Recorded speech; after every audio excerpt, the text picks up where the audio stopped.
As part of launching the culture-driven organization, a friend of mine said, "What book are you actually writing?" And I said, "I'm writing a book about organizational culture." And he said, "Oh, that's funny. I'm actually an organizational psychologist." And I said, "Can you be one of my beta readers?"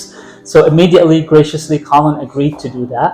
I sent a couple of chapters to Collin and I said, "Hey, Collin, what do you think of the book? And I'd like you to hear his thoughts directly." Collin, thank you for this opportunity. I appreciate you as a person and just overall what you've done for us for the journey. So would you mind just telling the audience, what did you think about the book and overall the conversation?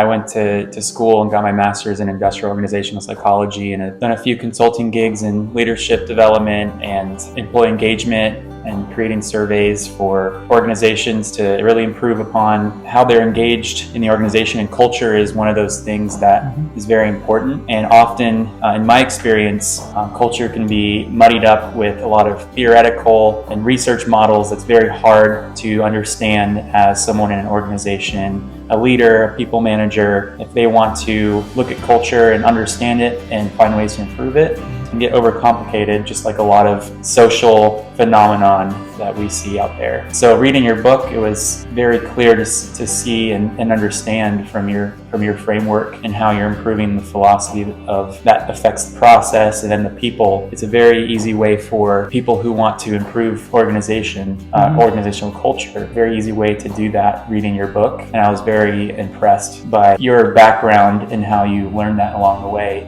And then furthermore, the research you spent to come up with that model and find ways to really help organizations out. I was impressed by reading it, and I think I'd recommend it to any organizational leader looking to reap the benefits of an increased culture and see how it can affect the way their employees feel valued. I just remember a conversation and you came back and you said, "Hey, yeah, you're making me go back to all of my textbooks. And hey, by the way, I like your stuff more than what's in the textbook." Would you mind just kind of sharing maybe some of that? Yeah, so the way we measure things and come up with models in psychology, there's a lot of human error at play, and we overcomplicate things. It's like trying to work backwards from a recipe, taking a finished meal and looking what made that great. It's very difficult to do. You found a way in your experience to look at the core things that really predict what a great culture is, and you've seen it and applied it in your practical experience, seen actual results from that. And so that's what's so impressive. And in my own experience, I've witnessed it too. And reading your book, it made me realize some of the things that you point out in your model makes a lot of sense. When used correctly, it can have huge impacts on organizations. That's awesome. Well, thank you. And leaders out there, keep cultivating your culture. Until next time.